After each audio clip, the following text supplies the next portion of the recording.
হরিরামপুর বিপ্লবী ক্ষুদিরাম সমবায় সমিতিতে নির্বাচন প্রক্রিয়া শেষ। নির্বাচনকে ঘিরে কড়া পুলিশের নজরদারি ছিল এলাকায়। 54টি আসনে 54টিতেই জয়লাভ করল তৃণমূল।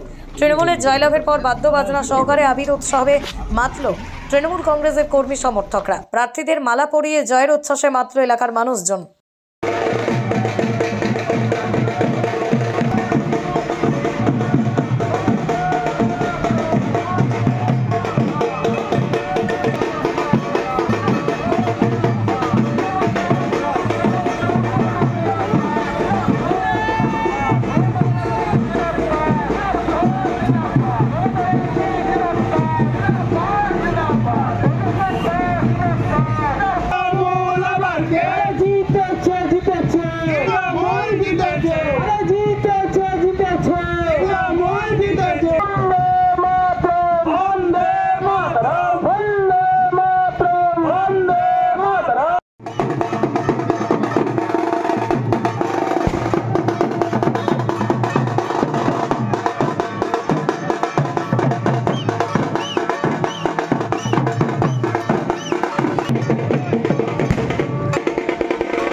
দাদা, বিপুল জয় কি বলবেন?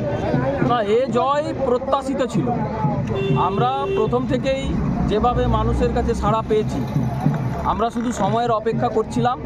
আর কারণ আমরা তৃণমূল কংগ্রেস সমর্থিত প্রগতিশীল জাতীয়তাবাদী কৃষক সংঘ, তারা আমরা লড়াইটা করেছি এবং আমাদের বিরুদ্ধে যারা ছিল কৃষক বিরোধী বিজেপি সমর্থিত যারা প্রার্থী তারা ছিল।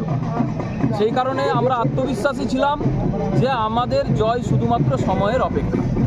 এবং আমরা যত সময় গড়িয়েছে, নির্বাচনের দিন যখন স্থির হয়েছে, তখন মানুষের কাছে যে সাড়া পেয়েছিলাম, মানুষ যেভাবে আমাদেরকে সদা সর্বদা আমাদের সঙ্গে যোগাযোগ রেখেছিল, তাতে আমরা নিশ্চিত হয়ে গিয়েছিলাম যে মমতা বন্দ্যোপাধ্যায় কৃষকদের জন্যে যে উন্নয়নমুখী পরিকল্পনা নিয়েছেন, বিশেষ করে কৃষি ঋণ এবং কৃষকদের যে ইন্স্যুরেন্স ঋণের ক্ষেত্রে, সেই ইন্স্যুরেন্স তিনি সম্পূর্ণ মুকুব করে সরকার থেকে দেওয়ার ব্যবস্থা করেছেন। আলু চাষের ক্ষেত্রে যে 14% ইন্স্যুরেন্সের টাকা, সেই টাকার ক্ষেত্রে তিনি 9% মমতা বন্দ্যোপাধ্যায় সরকার দিয়েছেন কৃষকদের, মাত্র 5% কৃষকদের দিতে হয়েছে। কৃষকরা এই সুফলটা তারা হাতে নাতে পেয়েছে। তাই এই কৃষি সমবায় সমিতিতে কৃষকদের প্রার্থীর যে জয়, সে জয় একেবারে সুনিশ্চিত ছিল। শুধু নির্বাচনের দিনের অপেক্ষায় ছিলাম, সে জয় আমরা পেয়েছি। জয়ের ফলাফলটা কীরকম, মানে কত আসনে জয়? জয়ে মোট 54টি আসন ছিল। 54 আসনের মধ্যে আমরা প্রথমে বিনা প্রতিদ্বন্দ্বিতায় 4টি আসন জিতেছিলাম। বিরোধীরা 2টো আসনে প্রার্থী দিতে পারেনি। একজন ডিভোল্ডার ছিল, তার মনোনয়নপত্র বাতিল হয়েছে এবং একজন মনোনয়নপত্র উইথড্রল করে নিয়েছে। তার ফলে 50টি আসনে প্রতিদ্বন্দ্বিতা হয়েছিল এবং 50টি আসনেই আমরা জয়লাভ করেছি, বিপুল ভোটে জয়লাভ। বিরোধীরা ভোট বয়কট করেছে এমনটাই তারা বলছে, সেক্ষেত্রে কি সুবিধাটা পেয়েছেন? দেখুন, এটা হচ্ছে একেবারে একটা মানে হাস্যাস্পদ ঘটনা। বিরোধীরা ভোট বয়কট কি, তারা তো নমিনেশন করেছে, তারা প্রতীক নিয়েছে, তারপরে যখন সময় গড়িয়েছে, যখন দেখেছে যে জনগণ পাশে নেই, তারা কোনোভাবেই জিততে পারবে না, তাই পেছনের দরজা দিয়ে পালিয়ে যাওয়া ছাড়া এটা অন্য কিছু বলে না। এখানে বাড়তি সুযোগের কিছু নেই, বরং তারা প্রতিদ্বন্দ্বিতা করলে আমরা আরও বেশি ভোটে জিততাম। আপনার নাম? আমার নাম মৃণাল চক্রবর্তী।